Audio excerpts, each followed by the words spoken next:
Allahumma salli wa sallim wa barik alaihi. Sallallahu ala Muhammad. Sallallahu alaihi wasallam. Sallallahu ala Muhammad. Sallallahu alaihi wasallam. Sallallahu ala Muhammad. Sallallahu alaihi wasallam. Sallallahu ala Muhammad. Sallallahu alaihi wasallam. Anta syamsun, anta badrun, anta nurun fawqa nurin. Anta syamsun, anta badrun, anta nurun fawqa nurin. Anta iksirun wa ghalli, anta misbahu suduri. Mari. Sallallahu ala Muhammad. Sallallahu alaihi wasallam. Sallallahu ala Muhammad. Sallallahu alaihi wasallam. Ya habibi ya Muhammad, ya arusal khafiqaini. Ya habibi ya Muhammad, ya arusal khafiqaini. Ya muayyad ya mumajjad, ya imam al-qiblataini. Sallallahu ala Muhammad. Sallallahu alaihi wasallam. Sallallahu ala Muhammad. Sallallahu alaihi wasallam. Allahumma salli wa sallim wa barik alaihi. Assalamualaikum warahmatullahi wabarakatuh.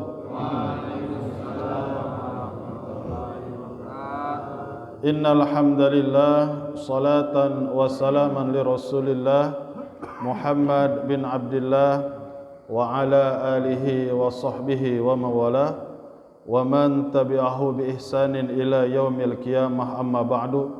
Asyhadu an la ilaha illallah wahdahu la syarikalah wa asyhadu anna sayyidana Muhammadan abduhu wa rasuluh Allahumma fasalli ala sayyidina Muhammadin wa ala alihi wa sahbihi wa sallim. Wa qala Allah ta'ala fil Qur'anil Karim wa huwa asdaqul qailin. A'udzu billahi as-sami'il 'alim minasy syaithanir rajim. Bismillahirrahmanirrahim. Walau kunta faddan ghalidul qalbi lang faddu min hawlik fa'fu anhum wastaghfir lahum. Wa qala an-nabiyyu sallallahu alaihi wasallam, inna Allah ta'ala mi'ata wa sab'ata asyara khuluqan man jaa'a bi khuluqi minha dakhala al-jannata bighairi hisab. Shadaqallahul azim wa sadaqa rasuluhul habibul karim. Allahumma aftah lana bi futuhil arifin. Allahumma aftah lana bi futuhil arifin. Allahumma aftah lana bi futuhil arifin. Walhamdulillahi rabbil alamin. Bapak-bapak jamaah Masjid Pengajian Masjid Al-Amin yang mudah-mudahan selalu ada dalam lindungan Allah Subhanahu wa taala, Ketua DKM beserta jajarannya yang mudah-mudahan selalu dirahmati oleh Allah, para dewan asatid, para kiai, terutama guru kita semua, Kiai Haji Ustaz Encep Burhanur Salim. Kita doakan mudah-mudahan segala cita-citanya dikabulkan oleh Allah Subhanahu wa taala. Karena untuk pembahasan puasa pasti sering disampaikan ya. Karena memang momennya. Namun di sini insyaallah kita akan sama-sama membaca yaitu hadis-hadis yang diriwayatkan oleh Syekh Imam Jalaluddin As-Suyuti. Beliau adalah ulama besar yang karangan kitabnya sampai 150 kitab. Termasuk kitab Mustalahil Hadis namanya Minhajud Dawin Nadhar, yaitu sebagai penyeimbang hadis, ngecek ini hadis dhaif, hadis hasan, hadis sahih. Itu pengarangnya siapa? Syekh Jalaluddin As-Suyuti. Setiap malam bertemu dengan baginda Rasulullah sallallahu alaihi wasallam. Setiap malam. Hafalan hadis sahihnya kurang lebih 200.000 hadis. Dan ada 50 muhadisin selain Imam Bukhari dan Muslim yang mudawan. Yang mudawan itu apa? Yang sudah diakui ulama-ulama dunia, ada 50 muhadisin termasuk Syekh Jalaluddin As-Suyuti yang hadisnya dihasankan oleh Imam Hakim dan Imam Tirmidzi. Tentang apa? Ternyata Allah Subhanahu wa taala menciptakan 118 macam akhlak. Ada berapa? 118 bentuk akhlak. Baginda Rasul sampaikan, man jaa bi khuluqi minha, Allah akan berikan, akan datangkan akhlak-akhlak tersebut. Salah satu daripada 118 akhlak, orang mempunyai satu daripada sekian akhlak itu, insya Allah dakhalal jannah, Allah akan masukkan ke dalam surga. Ketika contoh andai saja orang ini sudah ada di dalam neraka, hubungan dengan Allahnya memang kurang beres, tapi dia hubungan dengan manusianya bagus, tasamuh, baik ke siapa saja, suka menolong, insya Allah kelak pada akhirnya akan dimasukkan ke dalam surga. Namun kata baginda Rasul, ketika ada hamba Allah siapapun yang memiliki 118 akhlak, apa? Dakhalal jannata bighairi hisab, pasti Allah akan masukkan tanpa hisab. Tanpa hisab itu apa? Tidak melalui ketegangan di padang mahsyar. Padang mahsyar itu tegang. 7 matahari Allah ciptakan kembali, hanya 7 hasta saja. Bagi orang kafir 50.000 tahun. Di Sirat pun tegang, 3.000 tahun perjalanan. Di durinya tidak ada sesenti pun kecuali duri, dan di bawahnya itu ada seperti tangan neraka jahanam mau nyomot itu. Terus tidak akan merasakan ketegangan mizan ketika seorang hamba memiliki 118 akhlak, dan itu hanya dimiliki oleh para nabi, terutama baginda Rasulullah sallallahu alaihi wasallam. Namun di dalam ini kitab tidak semuanya. Syekh Jalaluddin mengikhtisar baginda Rasul, meringkas, tidak semuanya. Nanti ketemunya di Sahih Bukhari, nanti ketemunya di kitab Riyadhus Shalihin. Jadi dibagi-bagi. Di sini ada 5 atau berapa. Yang pertama, kata sahabat radhiyallahu anhu yaitu Sayyidina Utsman, "Ya Rasulullah," kata Sayyidina Utsman, "bayyin halana." Coba sebutkan apa saja itu yang 118 akhlak. Namun baginda Rasul meringkas. Wahai Sayyidina Utsman, yang pertama kadmul ghaid. Sering kita dengar, apa itu kadmul ghaid? Bisa menahan hawa nafsu. Bukan hawa nafsu saja, bisa menahan amarah. Berarti kalau orang bisa menahan amarah, orang ini detik-detik mau marah. Orang ini memang sudah tinggal 1 jengkal lagi terpancing emosi. Apalagi di bulan suci Ramadan ini. Subhanallah, memang setan dibelenggu bapak-bapak. Setan daripada golongan jin itu dibelenggu, mau kuntilanak, dedemit, genderuwo ya. Yang ecek-eceknya itu setan kuntilanak. Kalau masih kerekam kamera berarti ecek-ecek itu setannya. Jadi kalau yang setan udah tinggi nggak bisa kerekam kamera atau pocong-pocongan ya. Tapi kalau hawa nafsu nggak bisa diikat.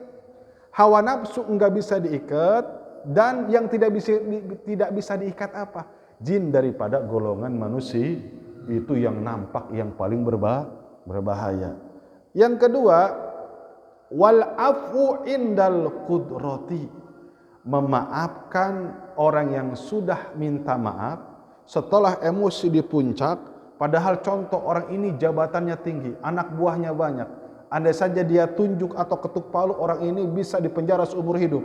Tapi apa yang terjadi? Dia tidak menyalahgunakan wewenangnya. Wal afu indal qudwah, saya maafkan. Tapi sekarang ironis, gara-gara makan buah beling-beling di penjara setahun ya. Ngambil, dicek dulu. Sayyidina Umar itu dicek dulu, ada yang ngambil gandum 1 karung, dicek dulu. Oh ternyata lapar. Akhirnya Sayyidina Umar bertobat kepada Allah Subhanahu wa taala. Nyolong salah, tapi ketika orang nyolongnya salah. Tapi ketika ini dia nyolong ini karena lapar. Punya anak 4, sudah 2 hari tidak makan. Dia janda. Maka Sayyidina Umar pun meminta maaf kepada orang tersebut. Itu salah satu contoh pemimpin yang adil. Bukan di penjara, bukan disidangkan. Cuman mengambil coklat doang 1 sampai 1 tahun. Allahu Akbar. Baik. Yang selanjutnya, wasilatun anil qati'ah. Menyambung tali silaturahmi. Bapak-bapak, ada memang kalau ruhaniyah sudah menyatu, dulu ada namanya sauban. Begini, sauban itu waktu di Madinah itu dekat dengan baginda Rasul, badannya bagus, gemuk, sehat. Tapi ketika dia hijrah ke negara lain 1 tahun, maka ternyata ketika dia jauh dengan baginda Rasul, kepikiran nggak enak makan, nggak enak tidur. Bapak-bapak kebayang nggak? Kemarin itu almarhum al-Maghfurah al-Habib Hasan Jafar As-Segaf itu wafat. Mudah-mudahan Allah Subhanahu wa taala lapangkan di alam kuburnya. Allah luaskan alam kuburnya. Sudah terlihat itu yang menyolatkan ribuan di Cilodong ya. Itu bapak-bapak, ada orang itu kemarin kabar itu, ada yang sampai hari ini enggak sahur, bukannya cuman minum doang. Karena apa? Sudah kadung mahabbah kepada almarhum Habib Hasan Jafar. Dulu ada namanya sauban. Ternyata sauban itu ketika bertemu dengan baginda Rasul, kurus badannya, tidak terurus. Kamu kenapa ini kurus? Kata itu, sauban ya Rasulullah, ketika aku berpisah denganmu 1 tahun, aku enggak enak makan, enggak enak minum. Hidupku liar, enggak karu-karuan. Karena aku selalu memikirkan engkau, aku merasa berdosa meninggalkan engkau. Akhirnya itu sauban menyambung silaturahmi dengan baginda Rasul. Ketika sauban menyambung silaturahmi dengan baginda Rasul, apa kata baginda Rasul? Antaman ahabbahu, engkau akan disatukan nanti di padang mahsyar, bahkan di surga dengan orang-orang yang engkau cintai. Insyaallah bapak-bapak ya, kita tidak salah mencintai. Cintailah orang-orang soleh, cintailah para alim ulama, cintailah dzurriyyah Rasul, cintailah para aulia Allah, jangan sampai salah mencintai. Ini dukun dicintai, salah. Enggak boleh, ya.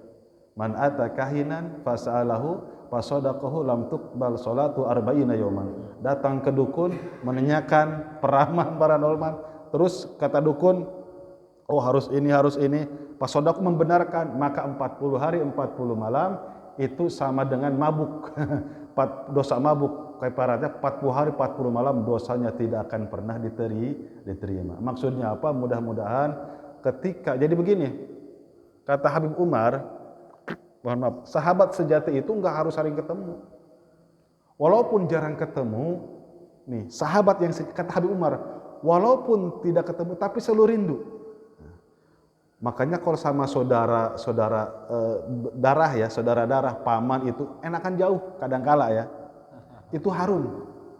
Kalau dekat biasanya 1000 masalah. Itu dari dulu. Abu Jahal dekat dengan baginda Rasul, bikin masalah. Abu Lahab dekat dengan baginda Rasul, bikin masalah. Ketika baru 1 tahun hijrah ke Mekah, curhat. Kata Abu Jahal, wahai Abu Lahab, sebetulnya aku cinta sama Muhammad. Tidak ada sedikit pun kesalahan dari Muhammad, tapi aku tidak suka apa yang dia bawa, yaitu agama Islam. Abu Jahal curhat, aku itu senang. Tidak ada manusia yang paling aku cintai, tapi itu sayangnya bawa agama baru. Coba kebayang gak? Terus kata Abu Umar begini, teman yang paling sejati, teman yang paling indah, ketika kita jarang bertemu, tapi kita saling rindu dan saling mendoakan. Dan ketika kita bertemu, darafatil uyun. Apa darafatil uyun? Meneteslah air mata, subhanallah. Jadi tahadus mini mah tahun 2004 waktu mondok di Cikole, Al Habib Rizik Imam Besar itu sering sampai alhamdulillah 4 kali ngawal saya. Disuruh pakai seragam FPI ya pakai aja, nurut sama guru ya. Kebetulan guru itu Dewan Syariah. Nah, itu masih kebayang sampai sekarang bapak-bapak. 2 jam, kan ceramahnya lama. 2 jam itu nunggu di belakangnya. Sampai sekarang masih tercium wanginya. Mungkin kalau saya bawa ketek kalau ceramah ya. Berisik enggak, wangi itu. Mahal kan nyamik wangi. Dan pasti wangi daripada tubuh. Ada kerinduan, cuman susah sekarang mau ketemu. Ya. Susah, tapi mudah-mudahan kita rindu dengan guru-guru kita. Kalau misalkan bapak-bapak dulu pernah punya guru ngaji di kampung atau apa, walaupun jarang ketemu, sekurang-kurangnya kita doakan, doa kebaikan. Subhanallah. Baik. Yang selanjutnya, wal hilmu inda sapeh. Apa wal hilmu inda sapeh? Banyak memaafkan, memaklumi sama orang bodoh. Begini maksudnya. Sapeh di sini. Mohon maaf. Enggak punya ilmu agama, enggak ada adab, enggak ada etika, ngomongnya enggak disaring, enggak ada akhlak, itu enggak ada attitude. Baginda Rasul sering menghadapi orang-orang kayak gitu. Salah satunya, pertama, kelakuan orang Sapeh, orang Badui. Pertama, buang air kecil di mana? Di dalam Masjid Nabawi. Dulu kan tanah ya. Itu Sayyidina Umar bukan mau digaplok, mau ditebas anak. Sayyidina Umar tuh jadi begini, bukan temperamen ya. Masih ada. Jadi nggak boleh salah dikit, ditebas aja udah urusannya. Nggak digambar, ditebas. Akhirnya kata jangan dulu, nanti kalau kamu kejar itu nanti najisnya tercecer di masjid. Dibiarkan dulu, baru dibanjur, baru dihilangkan. Itu wal hilmu inda sapeh. Yang kedua, baginda Rasulullah SAW kadang-kala dibikin kesal oleh salah satu sahabat. Jadi sahabat itu ada yang sehari ngelawak aja. Namanya siapa? Nuaiman. Nuaiman itu kok bikin kesal sama baginda Rasulullah SAW. Orang Badui datang bertamu ke Masjid Nabawi, bawa unta. Di situ ada Hamzah, ada Abi Thalib, ada Ja'far bin Abi Thalib, ada Hamzah. Terus ada Hamzah, ada Ja'far bin Abi Thalib. Kata Nuaiman, ini kontak siapa? Ini untuk tamu. Bagaimana kalau kita sembelih yuk, katanya. Habis sembelih kita makan. Biar nanti Rasulullah yang menggantinya. Itu bikin kesel gak? Disembelih. Marah itu orang Badui. Baginda Rasul marah gak? Enggak. Baginda Rasul menggantikan 3 kali lipat ini unta. Ini buat pengganti unta. Itu apa? Wal hilmu inda sape. Sama di pondok pesantren. Kalau santri-santri itu suka nyolongin ikan kiai. Biasanya minta izinnya itu pas mau libur. Kepada Pak Kiai sambil nangis tuh ya. Mungkin berapa kilo dia makan ya. Termasuk saya gitu kebagian. Pak Kiai, mohon maaf. Saya mungkin banyak salah, banyak dosa. Selama ini mungkin ada ikan di empang kayak yang saya kemakan, bukan kemakan sekilo mah. Itu mah bukan kemakan. Terencana dengan matang ya. Malam jam 2 buat sahur, gimana itu? Akhirnya, astagfirullahaladzim, pantesan pas dijual kurang terus katanya. Kan itu dijual, dikumpulin buat haji. Jadi dulu itu kalau di kampung berangkat haji, pakai itu, jual ikan. Kan dulu masih 7 juta, 5 juta ya, jual ikan. Pantesan kurang terus katanya. Santri 100 ngambil ikan semua ya kurang. Tapi apa, kalau kiai itu memang pasti ridho. Saya pernah kepergok Pak, lagi nyerok aja. Kan banyak di Empang mah nggak dikali, tinggal diserok aja. Pas nengok, Allahu Akbar. Kiainya mau sholat tahajud, Allah. Nggak tahu kita jadwal tahajud beliau. Tapi diam aja ya, subhanallah. Nah itu sebetulnya enggak boleh, tapi itu pengalaman. Jadi insya Allah kalau orang soleh, apapun pasti memudahkan urusan orang lain. Baik, tapi jangan diikuti bapak-bapak Empang siapa nih? Oh jangan. Baik, yang selanjutnya, wal wiqaru inda tois, selalu tenang dalam menghadapi segala kegoncangan. Dalam artian begini, mau punya uang, enggak punya uang, sama tenangnya.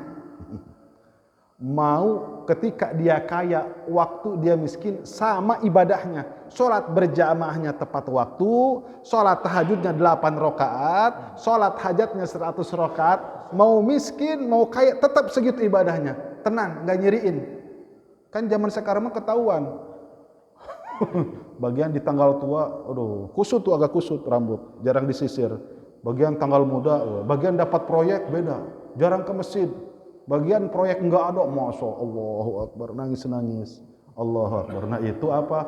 Belum wikor. Wikor itu la yas'alunan nasa ilhafa, enggak pernah curhat sama manusia, walau kana bihim khososoh, walaupun dia kesusahan. Itu siapa? Itu baginda Rasulullah sallallahu alaihi wasallam. Nabi Musa itu 8 hari 8 malam enggak makan, dikejar-kejar oleh Al-Gojo suruhan Fir'aun. Tapi apa? Dia minta di bawah pohon, ya Rob, aku minta air aja untuk melepaskan dahaga. Karena hatinya minta kepada Allah, bukan saja air, tapi Allah kasih jodohnya, yaitu seorang istri yang putri daripada Nabi Syuaib. Ini nasihat buat saya, buat kita semua. Yang selanjutnya, wa wafa'ul haqqi indal juhud. Apa? Wa wafa'ul haqqi indal juhud. Kita fokus melaksanakan perkara yang hak ketika di sekitar kita banyak orang yang menantang hukum Allah. Bapak-bapak, bukan kira-kira. Fenomena hari ini, banyak orang yang menerima syariat Islam atau banyak orang yang menolak syariat Islam. Kalau dikalkulasi, sudah pasti banyak orang yang menolak syariat Islam. Sudah sampai nisab dia nyolong. Jadi ini kalau misalkan masih 1 juta itu belum ada hitungan potong, ada ukurannya. Kalau sudah sampai 3,5 juta, berapa gram, itu nanti ada aturannya, baru bisa dipotong. Nanti kalau misalkan jarinya dulu 2 jari itu ada. Itu pasti banyak yang nolak. Ketika kita memutuskan undang-undang orang yang jinah diranjam, pasti banyak yang nolak. Jangan sampai jauh-jauh ke situ. Ketika ada perintahan sholat, kira-kira banyak yang melaksanakan sholat atau meninggalkan sholat? Meninggalkan sholat, itu sudah pasti. Ketika di bulan suci Ramadan nih, nah ada orang sahur, ikut sahur. Jadi kalau Muhammadiyah hari Senin, NU hari Selasa. Kalau ada orang NU malam Senin ikut sholat tarawih, itu namanya Muhammad NU. Ada itu Muhammad NU, termasuk saya kemarin, aduh bingung gimana ya. Disuruh teman orang Muhammadiyah itu disuruh imam taraweh, mau nggak 8? Jawab katanya, betul mau kata teman, nggak enak gitu ya teman. Ya udah akhirnya saya itu Bilang, oh antum 8 juga, udah jangan banyak omong, udah sholat kata saya. Tapi saya puasanya hari Selasa gitu namanya. Kayak teman terkenal, antum itu Muhammad NU katanya. Tarawehnya malam Senin, puasanya hari Selasa, nggak apa-apa. Yang penting masuk surga gitu semuanya. Allahu Akbar. Maksudnya apa? Ada memang ternyata kata baginda Rasul. Kenapa kata baginda Rasul? Nanti di akhir zaman summa tuba sampai 7 kali. Maksudnya apa? Dia itu mencintaiku walaupun dia belum melihatku. Maksudnya apa? Saking beratnya ujian umat-umat di hari zaman, Bapak-bapak. Ini paling berat kita ditampilkan oleh Allah, dihidupkan di zaman yang paling berat arus maksiatnya. Kalau zaman dulu satu macam maksiat. Nabi Lut apa coba maksiatnya? Homoseksual ya. Ada namanya satu zaman dengan Nabi Lut, namanya kaum Sahak lesbi. Nabi Syuaib satu macam aja, mengurangi timbangan. Terus waktu Nabi Nuh satu aja, menyembah Ya'uq, Nasr, itu dewa-dewa yang dia sembah. Nabi Isa itu satu macam, dulu itu satu macam saja. Ya. Tapi kalau akhir zaman, bapak-bapak ada gak semuanya? Ada. Yang jinah dilokalisasi. Terus apa lagi? LGBT di Bogor sudah ada 2.800. Allahu Akbar. Siapa itu yang izinkan ya? 2.800, pantesan longsor. Nauzubillah ya Allah. Terus apalagi mabuk-mabukan, mungkin ada pabriknya. Perjudian sudah dilegalkan. Bahkan judi masuk rumah lewat media. Semuanya ada. Namun ketika kita istiqomah tidak terganggu oleh semuanya, itu pahalanya luar biasa. Makanya kenapa 2 rakaatnya umat baginda Rasul bisa mengalahkan ibadahnya 400 tahun umat Nabi Isa, karena godaan arus ujiannya tidak sama seperti umat-umat terdahulu. Mudah-mudahan bapak-bapak ya, kita diistiqomahkan oleh Allah Subhanahu wa taala. Terutama ini para alim ulama, para asatid, mudah-mudahan tidak sampai tergelincir, sebab kata baginda Rasul, wa ana wa akhwafu inda dajjal min ummati, yang paling aku khawatirkan bukan dajjal daripada umatku apa? Wal zillul ulama, tergelincirnya alim ulama. Sebab ketika alim ulama dia berfatwa, padahal itu fatwanya nabrak Quran dan hadis, orang awam ngikut enggak? Ngikut. Padahal itu pelanggaran berat. Dulu ada namanya SDSB kan legal ya. Bapak-bapak, itu SDSB legal memang sudah ada tanda tangan ketua MUI persetujuan. Allahu Akbar. Judi ya judi. Itu sudah ada persetujuan SDSB ya. Saya waktu kecil itu yang dikhawatirkan oleh baginda Rasulullah sallallahu alaihi wasallam. Baik. Yang selanjutnya, wal it'amu indal ju', memberi makan kepada orang lapar. Kemarin Pak Sugeng nanya ya, itu gimana kalau ngasih takjil? Kan pertanyaannya gini, yang dimaksud lapar ini kan umum. Baik dia lapar di luar bulan suci Ramadan, atau dia lapar dia di bulan suci Ramadan. Nah, jawabannya, apalagi kita ngasih makanan orang yang lapar di bulan suci Ramadan, itu pasti lebih besar pahalanya. Ada istilahnya takjil. Sering lihat ya, orang yang rajin ibadah, yang enggak rajin ibadah ikut membantu bagi takjil. Padahal dia enggak puasa, tapi dia bagi takjil. Allahu Akbar. Saya pernah ikut pemuda Pancasila tuh ya. Saya ngelihat, diajak, Ustaz ayo ikut ini bagi takjil. Kan dulu ada pengajian, cuman saya enggak kuat itu ya. Ya Allah, memang iya belajar ya enggak kuat. Jadi ketika ngaji, Ustaz enggak apa-apa ya, saya sambil minum katanya, itu enggak kuat saya. Yang bikin enggak kuat. Aduh, saya libur dulu deh kata saya, sambil mabuk, itu gimana? Padahal mahabah. Ya Allah ya Karim. Oh ya Allah. Nah, di situ kita harus hilim, banyak memaklumi.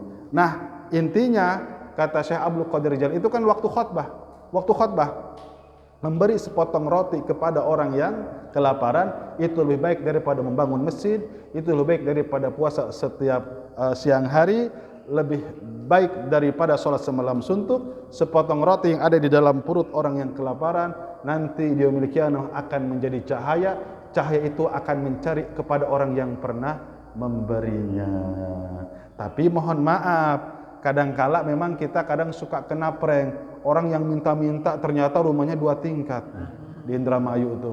Mohon maaf ya disebutin namanya. Ternyata pas dicek uangnya 1 koper. Ternyata dia udah daftar haji. Itu yang dibenci oleh Allah Subhanahu wa taala. Peminta-minta itu minal kabair, termasuk dosa besar. Nanti orang itu tidak akan dipandang wajahnya oleh Allah walaupun rajin sholat, itu nanti mukanya rata, tidak ada dagingnya. Gedean dia penghasilannya bapak-bapak. Ditanya sehari berapa? Kalau lagi bagus 1,5 juta. Kayak kalau lagi sepi mah 300.000. Aduh, gedean dia kita. Ya Allah ya Karim, itu minal kabair, dosa besar. Baru tahu ya, yang pura-pura ini ternyata kalau ada trantrip pada lari kencang, dia dibawa motor. Saya bingung, di Sentul tuh ada. Ini gimana bawanya di tengah kan suka ngelewatin kebun. Oh ternyata udah ada motor. Jadi udah ada sindikatnya. Allahu Akbar. Andai kata kita sering ngasih, pahalanya nyampai, tapi nanti dia urusan sama Allah Subhanahu wa taala. Yang selanjutnya, Allah wal atiyatu indal man'i. Kita memberi ketika satu kampung itu pelit. Makanya bapak-bapak yang dimuliakan oleh Allah, Syekh Abdul Qadir Jalani kan pernah difitnah oleh orang yang hasud. Katanya wali, kok kaya katanya. Katanya wali, kok pelit. Aduh, dibilang pelit. Akhirnya yang ngomong itu sakit. Dan kata tabib, sakit kamu aneh. Tidak ada obatnya kecuali harus pakai sedikit 1 tetes daripada 40 tetes daripada dada atau jantung kuda merah. Yang punya kuda merah siapa? Syekh Abdul Qadir. Disembelih 40, disedekahkan. Kata Syekh Abdul Qadir Jilani, memang aku ngajam ini buat kamu katanya. Subhanallah. Jadi Syekh Abdul Qadir Jilani ketika ziarah ke makam Muhammad bin Idris Asy-Syafi'i ke Mesir, satu kampung itu kumuh. Orang kaya memang, seorang waliullah, Imam Rafi'i. Akhirnya Syekh Abdul Qadir Jalani ada dalam kitab Makanaki beliau, dia beli tanah 10.000 hektar. Itu kira-kira apa kalau beli tanah 10.000 hektar, uangnya banyak ya. Dia beli tanah 10.000 hektar, setelah itu dia wakafkan kepada seluruh kampung. Dia wakafkan, sudah pakai saja. Makanya bapak-bapak kalau ziarah ke makam Imam Syafi'i itu di perkampungan nanti ada gapura, ada pelang. Al-Waqif min Syekh Abdul Qadir Jailani. Allahu Akbar. Satu kampung itu wakaf beliau. Baik, Pak. Makanya kadangkala kalau waliullah itu sedekahnya nggak ketahuan. Ini yang lucu, udah dikit diumumin lagi. Alhamdulillah ini sedekah 3.000. Aduh, 3.000 dia diumumin. Ya Allah ya Karim. Malu itu ya, 3.000. Baik, yang selanjutnya, wal islahu indal fasad. Allahu Akbar. Wal islahu indal fasad, membereskan satu kampung ketika kampung itu rusak. Tapi bapak-bapak, kalau kita nahi munkar dengan cara membereskan rusak itu akhlaknya, ya tadi mabuk-mabukan, perzinahan di satu kampung itu, mabuk-mabukan, berantem, pembunuhan, itu kalau nahi munkar kalau hari ini kayaknya kita belum kuat ya. Apa? Dengan cara amar ma'ruf. Di Bandung itu ada ustadz bagus caranya. Ada pokoknya di Bandung. Tahu daerahnya, cuman saya nggak mau nyebutin. Begini aja, perkampungan Banci namanya, perkampungan Banci itu kampung itu 2 RW lah, bukan 2 RW itu bencong semuanya. Tapi begini kata ustadz, akhirnya dia patukan bikin masjid, ada musola, ada tempat pengajian. Dia itu musola pengajian penuhnya waktu Ramadan. Begini aja, kamu nanti gak pas 11 jadi perempuan jadi-jadian, nanti pas Ramadan kalau bisa jangan ini dulu dong, jangan aktif dulu. Akhirnya biasa Ramadan pakai peci semuanya, ganti nama semuanya. Yang namanya Mince jadi Dodi, yang namanya Siti jadi Rudi, ganti pakai peci, pakai koko. Ada dia dua setel, 2 macam itu. Biasa tadarus, imam taraweh, hataman Quran, halakoh Quran, ada lomba ceramah, biasa kegiatan. Nah nanti pas awal aktif lagi, itu kata aktif lagi, jadi ganti karena Mince lagi. Kokonya itu dipakai setahun sekali. Nah, itu siapa? Itu dari ustadz katanya. Gimana caranya? Mudah-mudahan dari setahun sekali nanti terus dia bisa-bisain, oh itu amar ma'ruf. Kalau langsung nggak bisa Pak katanya. Kalau kita langsung nggak bisa. Jadi kalau amar ma'ruf, mohon maaf, yang sakit kepala dia yang disuntik ini. Tapi kalau nahi munkar, yang kepala sakit disuntik ini nahi munkar. Dihancurkan itu, naik kelebihnya. Itu nggak bisa. Makanya dulu-dulu kiai-kiai Jawa, kiai-kiai Banten, itu caranya halus. Ketika sholat isya main koprok ya, dari zaman-zaman kakek main koprok, kan judi ya itu ya, dadu ya, begini aja, kayaknya ini banyak kalahnya deh. Jadi si bandarnya yang banyak kalah gitu ya, jago-jago itu, bandarnya habis terus, jadi aduh bangkrut terus bandarnya. Begini, kalau kamu pengen banyak untung, ikut sholat saya punya zikir supaya kamu dapat besar main judi. Oh ya pakai bener, ada amalannya. Ikut tuh sholat isya. Dipakai dilamain zikirnya. Subhanallah 100, alhamdulillah 100, Allahu akbar 100. La ilaha 1000. Ini lama amat. Allah illallah. Doa. Di dalam doanya ada kata-kata supaya ini insaf si bandar katanya. Ya Allah, mudah-mudahan yang di belakang saya semoga Engkau berikan hidayah. Akhirnya pas beres doa, yuk insya Allah menang. Udah pakai enggak main judi lagi, udah enggak katanya. Nah itu cara amar ma'ruf bil mau'idhah hasanah. Jadi seperti itu, saya mungkin Allah takdirkan di kampung yang seperti itu. Tapi alhamdulillah ada yang pindah rumah ya, memang habis kontrakannya kali ya. Ada yang memang udah berhenti. Allahu akbar. Ustaz maaf ya, nanti sama Allah nitip sholat saya gitu. Astagfirullahaladzim. Udah berin. Ada kayak gitu. Nah itu kita harus hilim terhadap orang tersebut. Baik. Yang selanjutnya wal tawatajawad anil musi wa tajawaj anil musi, jangan sekali-kali kita tergoda terhadap hal-hal maksiat. Itu yang berat ya. Tergoda. Orang bisa tahan dengan pangkat. Orang yang jarang itu dua Pak. Bapak-bapak, orang kadangkala enggak bisa lolos antara harta dan wanita. Itu yang berat. Itu yang berat semua orang, ya. Semua manusia itu yang berat. Kalau lolos dua, kalau tahta mungkin gak begitu. Ini dua ini, harta dan wanita. Orang itu banyak terpeleset dari sini nih. Ternyata terutama siapa? Ulama-ulama Bani Israel. Dari mulai Barsisoh, Bal'an bin Ba'urah, itu terpelesetnya wanita dan harta.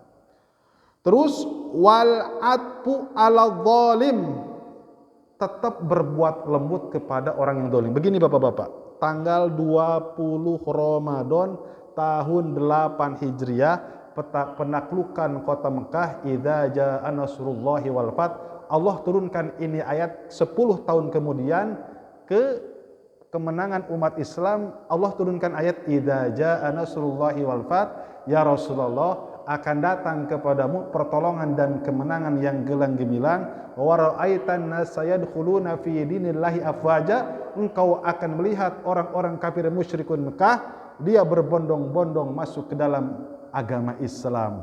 Itu 9 tahun lagi ke kejadian itu. Akhirnya betul pada tanggal 20 Ramadan tahun 8 Hijriah, dari 4 arah, dari utara, dari timur, dari barat, baginda Rasul jago siasat, takut ada perlawanan maksudnya. Mereka ada perlawanan dari 4 arah mata angin sudah siap 10.000 sahabat. Pas datang itu angkat tangan semua. Sudah ratusan tahun kunci pintu Ka'bah akhirnya diberikan kepada baginda Rasulullah. Itu sudah ampun-ampunan. Semuanya sudah menyangka kita dihabisi, kita dibantai. Itu sudah 100% punya pemikiran seperti itu. Sampai semuanya sujud ke kaki baginda Rasul, memegang ontak baginda Rasul. Ya Rasulullah, anta min khiyarin, min khiyarin, min khiyarin. Sampai 3 kalimat. Engkau orang baik, engkau orang pilihan. Apakah engkau mau membunuh kami? Kata baginda Rasulullah SAW, wahai orang-orang Quraisy, Bani Hashim dan Bani Muttalib, bolehkah aku bacakan firman Allah, la tasriba alaikumul yaum. Ketika Nabi Yusuf alaihissalam, kakaknya meminta maaf kepada Nabi Yusuf, apa yang dikatakan oleh Nabi Yusuf? La tasriba alaikumul yaum. Hari ini tidak ada dendam di antara kita. Itulah aku kepada kalian, siapa yang masuk rumah Arqam dia akan selamat. Siapa yang masuk rumah Abu Sufyan, dia akan selamat. Abu Sufyan masuk Islam, Wasim masuk Islam, Hindun masuk Islam. Itu terjadi kapan? Tanggal 20 Ramadan. Kira-kira kan itu hebat Bapak-bapak. Di atas rata-rata itu zolimnya. Gimana coba? Dikepung, 70 pemuda mau dibunuh. Sudah mau dibunuh. Waktu itu baginda Rasul nginapnya di rumah Sayyidina Ali. Karena Allah berikan bacaan Bismillahirrahmanirrahim, la yadurru ma'asmi syai'un fil ardi wala fis sama'i huwa samiul alim, la tudrikuhul absar wa huwa yudrikul absar wa huwal latiful khabir. Diawuri dengan Abu Bakar oleh pasir. Maka itu 70 pemuda yang membunuh baginda Rasul semuanya tertidur sambil berdiri. Penjolimannya luar biasa. Setiap hari itu baginda kalau diingat-ingat nih waktu sujud ditindih pakai kadut onta. Pandangan Bapak kira-kira lebih berat mana, kadut onta sama kadut sapi? Kadut onta. Sama anaknya juga kayaknya lebih berat kadut onta. Kadut itu wadah kotoran. Kalau diingat-ingat oleh baginda Rasul, waktu sholat Abu Jahal di belakang nih. Memang waktu Abu Jahal sudah mati kan. Waktu tahun pertama, tahun kedua Hijrah sudah mati waktu perang Badar. Itu kalau ngingat-ngingat. Lagi mau sholat, ketika mau sujud ditarik tambang. Ditertawakan. Coba kebayang. Kalau mau diingat-ingat itu. Tapi kata baginda Rasul, la tasriba alaikumul yaum. Kalau kita, termasuk saya mungkin masih berat ya. Ketika ketemu orang itu, ada itu trauma. Ketika kita bertemu sama orang yang jolimnya luar biasa ke kita. Ada aja. Biasanya waktu itu ngerebut pacar ya, itu surat ya. Kalau itu memang susah itu ya. Dulu. Mas, ini orang yang ngerebut pacar saya gitu. Atau nikah nggak jadi, itu ada kan? Kita udah hubungan 4 tahun, nikahnya sama orang lain. Itu susah itu ngilanginnya. Itu dendam pasti sampai kiamat itu. Kalau bisa jangan ya. Kalau bisa jangan. Ustaz curhat ya, bukan curhat. Laporan. Jadi saya laporan ini.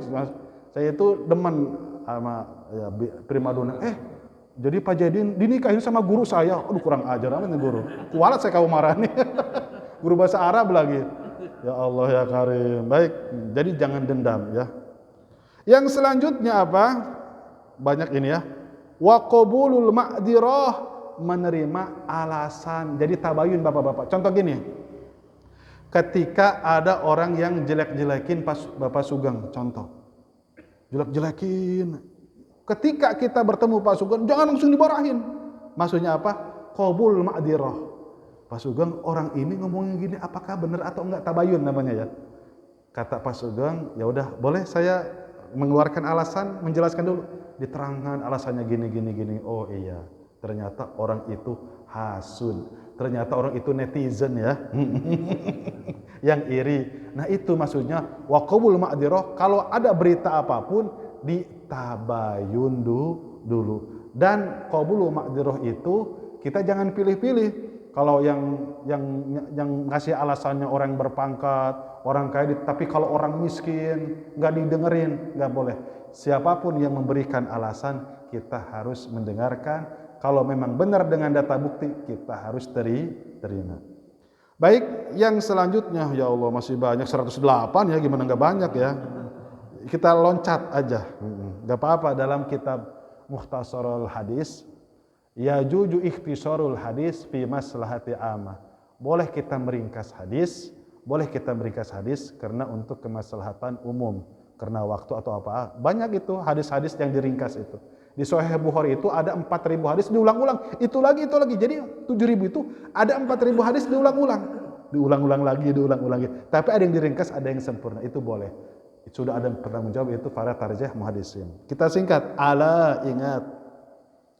Walaysa fi akhlaqillahi syai'un ahab ilaih. Tapi dari semuanya yang 118 ini ada yang paling tinggi tingkatan akhlaknya. Ada Bapak-bapak. Yang paling tinggi tingkatan akhlaknya apa?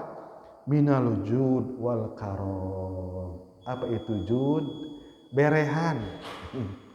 Enggak boleh lihat orang lagi susah dikasih uang, dibantu, dikasih makanan. Enggak boleh lihat rumah reo nenek-nenek, yaudah saya bantu. Jud, dermawan, jud itu dermawan, tapi sesuai arahan ya. Jud, dermawan. Wal karom, murah hati. Sama siapa saja dedeh. Nah, wal karom, orangnya pemurah hati. Orangnya itu sama siapa saja murah hati. Sama orang yang maksiat, sama orang yang pemabuk, tetap tidak ada kebencian. Ya Allah, mudah-mudahan satu kelak dia husnul khotimah. Itu namanya karom. Itu yang susah. Itu yang susah. Jangan sampai kita memponis, aduh, kayaknya ini mah udah 60 tahun nggak ada bakat-bakat masuk surga deh. Aduh, jangan, kedengaran digaplok kita. Jangan. Sebab begini, Imam Fudel itu waktu dia hijrah umur 40 tahun, 45. Dari umur balik itu, aduh, preman. Itu orang Baghdad. Preman diangkat menjadi waliullah. Banyak kayak gitu. Seperti yang di kita di Indonesia, Sunan Kalijogo. Tukang ngambilin beras bapaknya ya. Iya. Tapi akhirnya jadi waliullah. Maksudnya harus apa? Minal jud wal karom. Kita tidak tahu, mungkin nanti di akhir hayat dia lebih mulia daripada kita. Hati-hati, sebab kita hari ini belum ada jaminan. Baik, hadirin yang dimuliakan oleh Allah Subhanahu wa taala. Nah, itulah intinya daripada semua ini. Ada sebuah pertanyaan. Lebih utama kita mempunyai akal sehat ataukah kita banyak pembendarahan ilmu tapi tidak menggunakan akal sehat kita? Maka di sini ada kata baginda Rasul, afdalul akla min kasiril ilmi bilal akli. Yang paling utama itu dia menggunakan akal sehatnya walaupun sedikit ilmu agama daripada banyak dalil tapi fatwanya menyesatkan. Itu maksudnya. Banyak yang punya ilmu bapak-bapak, doktor, hafal Quran, hafal hadis, 15 pan ilmu, tapi ketika keluar fatwa-fatwa yang menyesatkan. Lebih baik orang yang dia ilmunya biasa saja, terus dia mengamalkan, tapi dia menggunakan akal sehat. Itu yang lebih utama. Baik, itu saja yang bisa saya sampaikan. Mohon maaf atas segala kesalahan dan kekurangan. Setelah ini tidak ada ngopi, tidak ada makan. Jadi saya pamitan langsung ya, mau ke Jasinga ya, pengajian ibu-ibu nanti jam 9. Di sana juga nggak ada makan, nggak ada disiapin. Jadi nanti jam 9 pengajian ibu-ibu. Itu saja yang bisa saya sampaikan. Mohon maaf atas segala kesalahan dan kekurangan. Mudah-mudahan Ramadan kita, puasa kita tidak gangguan apapun. Dan ini nasihat buat saya, mudah-mudahan bapak-bapak kita ditingkatkan ibadah kita, yang tadinya hatam 1 bulan 1 kali Al-Quran bisa sampai 2 kali, yang tadinya sholat hajat 2 rakaat bisa sampai 12 rakaat, yang tadinya witir 3 rakaat bisa sampai 11 rakaat. Itu saya bisa sampaikan, mudah-mudahan ada manfaatnya. Mohon maaf atas segala kekurangan dan kesalahan. Kita tutup dengan kifarat majelis. Subhanallah wa bihamdihi, subhanakallahumma wa bihamdika asyhadu an la ilaha illa anta astaghfiruka wa atubu ilaik. Assalamualaikum warahmatullahi wabarakatuh.